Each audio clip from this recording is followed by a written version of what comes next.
இது வியாழக்கிழமை, இன்றைக்கி ஆடி 1. வயலில் வந்து எந்த வேலையும் கிடையாதுங்க. இன்றைக்கி லீவ் விட்டாச்சு பருத்தி எடுக்கிறதுக்கு. வீட்டில் மட்டும்தான் வேலை.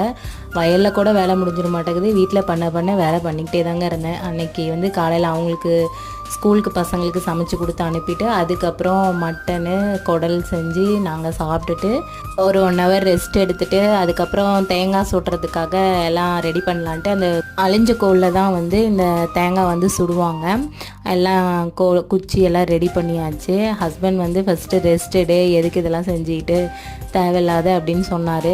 எனக்கு வந்து நம்ம பாரம்பரியமாக செய்கிற இந்த விஷயங்களெல்லாம் விடக்கூடாது, நம்ம பசங்களுக்கு சொல்லி கொடுத்தா தான் அடுத்து நம்ம பசங்க அவங்க தலைமுறைகளுக்கு சொல்லி கொடுப்பாங்க அப்படின்னு சொல்லிட்டு இதை செஞ்சோம். ஆனால் வேண்டான்னு சொன்ன மனுஷன் தான் கடைசி வரலும் அந்த வேலையை செஞ்சு முடித்தாங்க. ஹஸ்பண்டே எல்லா வேலையும் முடிச்சிட்டாரு. நான் மஞ்சள் தடவி குங்குமம் மட்டும் வச்சு கொடுத்தாங்க. நல்லபடியாக தேங்காய் சுட்டு முடிச்சாச்சு. உங்கள் ஊரில் இந்த வழக்கம் இருக்கான்னு மறக்காமல் கமெண்டில் சொல்லுங்கள். பாய்.